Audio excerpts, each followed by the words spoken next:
Hello दोस्तों, कैसे हैं आप लोग। हमारी आज की कहानी का नाम है बहुओं में भेदभाव। स्वाति का ब्याह। अरे कहाँ रह गई तुम दोनों। सुमन जी ने अपनी दोनों बहुओं को रोबीले स्वर में आवाज़ लगाई। खाना टेबल पर लग गया है, देरी मत करो, खाना ठंडा हो जाएगा। जी माँ जी आई। दोनों देवरानी जेठानी एक ही स्वर में बोली। घर का सारा काम दोनों बहुएं ही करती थी, लेकिन खाना परोसने का काम सासू माँ ने अपने जिम्मे ले रखा था। स्वाति और काव्या दोनों बहुओं की थाली में सब्जी और रायता परोसा। सुमन जी रोटी निकालते हुए छाँट कर अच्छी सिकी हुई रोटी छोटी बहू काव्या की थाली में और हल्की जली हुई रोटी स्वाति की थाली में रख दी। उफ, आज फिर जली रोटी। स्वाति का हृदय व्यथित हो गया। कभी बासी तो कभी जली रोटी। मैंने कभी मायके में बासी रोटी नहीं खाई, और यहाँ तो कभी बासी तो कभी जली। बस अब और नहीं। यह सोचकर स्वाति ने सासू माँ से कहा, माँ जी, अगर आप कहें तो रोटियां भी मैं ही सेक दिया करूँगी। स्वाति की बात सुनकर सुमन जी सकपका गईं। ये क्या कह रही हो स्वाति, अगर तुम सेक दिया करोगी तो काव्या को रोटी बनाना कैसे आएगा। दरअसल सुमन जी दोनों बहुओं के बीच भेदभाव करती। इसके चलते वे बड़ी बहू को कभी जली रोटी देती तो कभी रात की बची कुची बासी रोटी। मैं इतने बरसों से अपनी गृहस्थी चलाती आ रही हूँ, अब तुम 25 साल से गृहस्थी चला रही सास को यह बतलाओगी कि किस बहू को क्या काम देना है। नहीं नहीं माँ जी, आप शायद गलत समझ रही हैं। गर्भावस्था के कारण मुझे मतली होती है, और मैंने कभी ऐसी जली रोटी। इतना सुनते देवरानी काव्या बीच में ही बोल पड़ी। क्या जली रोटी, क्या कहना चाहती हो दीदी। क्या मैं जानबूझकर जली रोटी सेकती हूँ। मैंने तो कभी अपने मायके में चूल्हा चौका नहीं किया है, और यहाँ तो कहकर काव्या ने मुँह बिचकाया। नहीं काव्या, मेरे कहने का मतलब ये नहीं था। मैं सब जानती हूँ आप क्या कहना चाहती हैं। माँ जी, अब आप खुद ही देख लीजिए स्वाति भाभी क्या कह रही हैं। बहू, तुम मेरे सामने ही काव्या पर इल्ज़ाम लगा रही हो। आप समझने में गलती कर रही हैं माँ जी। स्वाति थाली लेकर टेबल से उठी और दोनों से माफ़ी मांगते हुए बोली, शायद मुझसे ही कुछ गलती हो गई है, आप दोनों मुझे माफ़ कर दें। कहकर स्वाति अपने कमरे में चली गई, और उस दिन उसने खाना भी नहीं खाया। स्वाति और काव्या दोनों ही 3 माह की गर्भवती थीं, लेकिन जाने ऐसा क्या था कि सासू माँ छोटी बहू की हर छोटी मोटी ज़रूरत का ध्यान रखती, परंतु बड़ी बहू के सुख दुख पर उनका कभी ध्यान नहीं जाता था। घर आने वाली कोई भी वस्तु पहले काव्या को पसंद करवाई जाती, और उसके बाद ही बची हुई वस्तु स्वाति के हिस्से में आया करती थी। इस पर काव्या ने भी कभी अपनी जेठानी के लिए आवाज़ उठाने की जहमत न की थी। रोज़मर्रा की यह सब बातें स्वाति को बहुत चोट पहुंचाती थी। उसका उदास चेहरा देखकर काव्या की खुशी दोगुनी हो जाती थी। उस दिन शाम को जब मनोज ऑफिस से आए तो स्वाति ने कहा, सुनो जी, आप तो घर के बेटे हो, आप ही माँ जी से इस बारे में बात करो ना। स्वाति, तुम फिर से शुरू हो गई। ये तुम्हारा ससुराल है, तुम घर की बड़ी बहू हो, तुम्हें ही एडजस्ट करके चलना होगा। वह जानती थी शिकायत करने से कोई भी हल निकलने वाला नहीं था, परंतु फिर भी मनोज से अपने मन की कहकर उसका दिल हल्का हो जाता था। सासू माँ दिन प्रतिदिन बड़ी और छोटी बहू में भेदभाव करती। यह सब देखकर छोटी बहू के मन से भी अपनी जेठानी से प्रेम और आदर खत्म हो गया।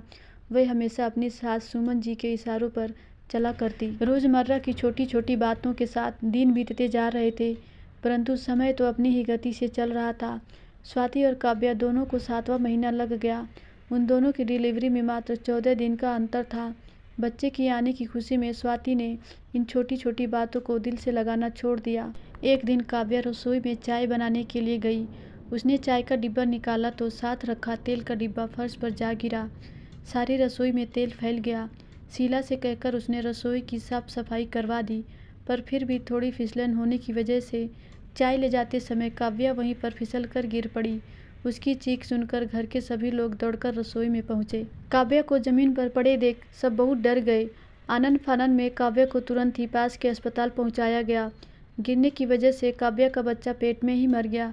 बहुत ज़्यादा खून बह जाने की वजह से डॉक्टर ने नॉर्मल डिलीवरी का रिस्क लेने से साफ इनकार कर दिया।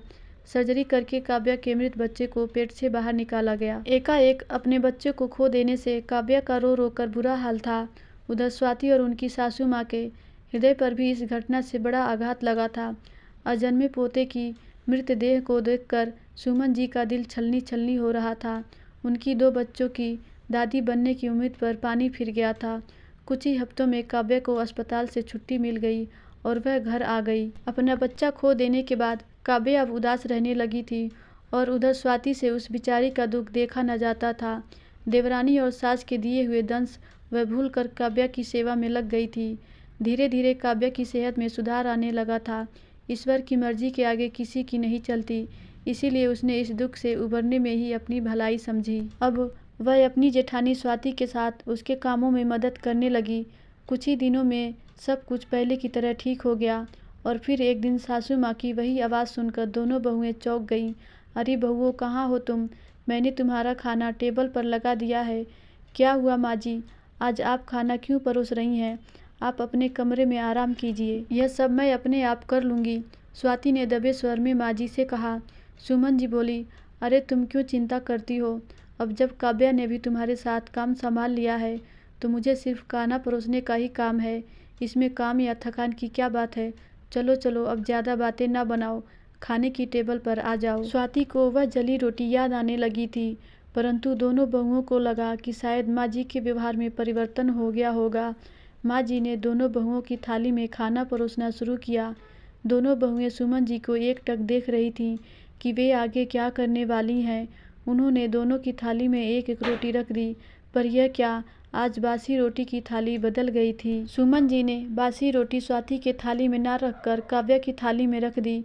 बासी रोटी अपने थाली में देखकर काव्या की आंखों से आंसू निकल आए, परंतु अपने कर्मों को याद कर उसने अपने आंसू पोंछे और इसे कर्मफल समझकर चुपचाप बासी रोटी का ग्रास तोड़कर खाने लगी।